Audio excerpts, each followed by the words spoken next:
Hey all, Hibber here. Welcome back to the channel, welcome back to Sea of Conquest, and today I'm looking into a review of Season 4, because as you can see, it's about to finish for me and my server.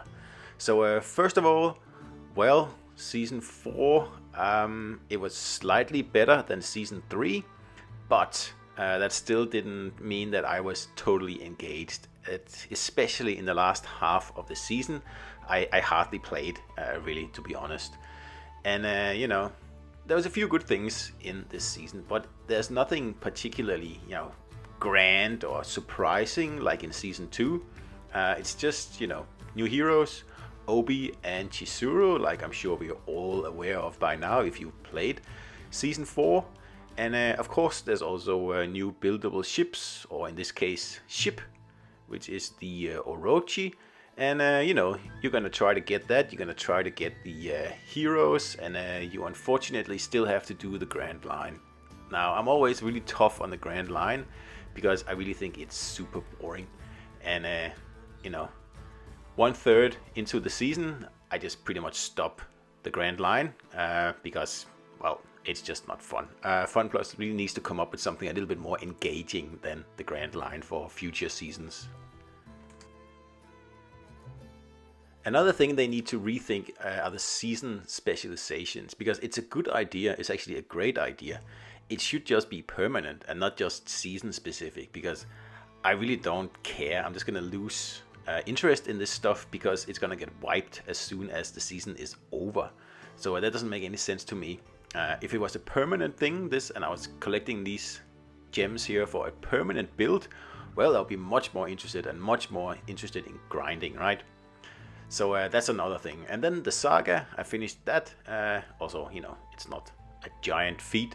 And you get a hero and you get an epic trinket by doing this. And since I got the epic trinket, I didn't really care that much to get the legendary trinket. So I've kind of left that out of this season here, to be honest.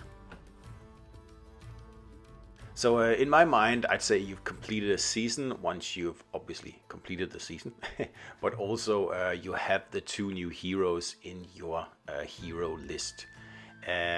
Possibly also the new ship. Don't need to have the legendary version. I don't think that's that important. But you should at least have the ship, right? So 2 heroes and a ship, and then at the end of the season, I will consider the season done. So like I said, I didn't pick up Chizuru's legendary trinket here. I just made do with the Lion's Roar, which is supposed to go on Obi, at least for the time being. So as you can tell, I haven't been that enthused about Season 4, because it is essentially Season 3 with a different theme. That's all it is. And I didn't like Season 3 very much.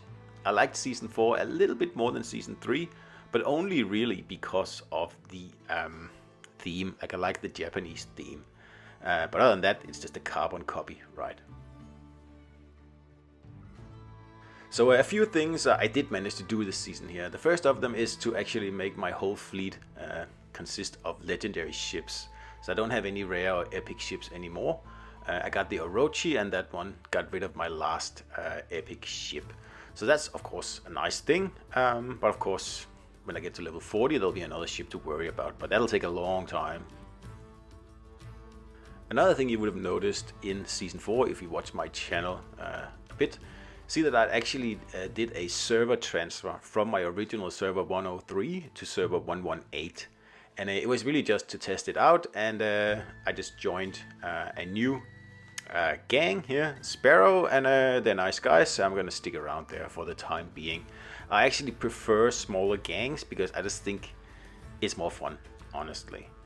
And of course, in Season 4, although it wasn't like really a part of Season 4, but the improved fishing was rolled out. And I get why it's in the game, but then I don't get why they use so much development time on this instead of improving some of the more core, like, basic concepts. But it's okay. At least it's something, right? So another thing that was released in Season 4, but again, not really a part of Season 4, was the Beauties. And I still find this very strange, like the Tavern Beauty. I think that's an odd addition to the game, because all this is a tavern. You go in and you chat like half dirty with like a chick, and you give her a few gifts, and then she likes you, and then you go for walks and have dates. And yeah, I find it very strange, like a very odd addition to this game here, and I just don't see how it fits into anything in the game.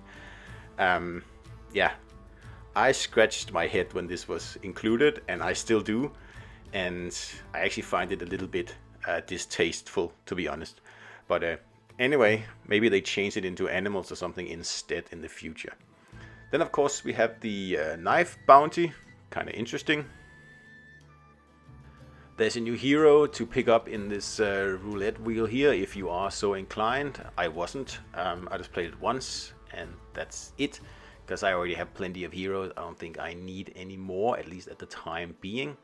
So of course it's nice with some gold and some, regular stuff here. But yeah, this guy here, he'll just have to wait, Titus here, for some other time when I'm in the mood to actually grind for him, because I'm not in the mood to pay for him. Let's put it like that. So lastly, in Season 4, don't forget to do this, right? Make sure you find all the legendary treasures before the season ends, otherwise they're lost. So that's what I was doing here in the last day or so. It's just sailing around or using my compass to have the treasures brought to me. And every treasure is a fair bit of money, about 500,000 to about 1 million if you get the really good ones. So it's definitely worth doing. So don't skip this part here, right? And I know you're using the compass to do it, and I still have a lot of the map I haven't even dispelled the mist on yet. But like I said, in the last half of the season, I just kind of lost interest and only logged in once in a while. I actually logged in so little that my gang ended up kicking me. Well, not kicking me, but yeah, kicking me. So anyway, all fair and square, because I wasn't active at all. So anyway, that was pretty much my Season 4. And if you think that perhaps this was a little bit boring, well, you're not far off, because I actually think that Season 4 is almost as boring as Season 3. Only saved a little bit by the theme, the Japanese theme. So here you can see my map. There's still plenty left. So that was my review of Season 4 here. And I like it, but it's still nowhere near the excitement and the fun that I had in Season 1, and particularly in Season 2. That's just nowhere to be found anymore. And I really think Fun Plus needs to do something about that in the very near future. So I hope you liked it. Don't forget to subscribe, and I'll see you out there.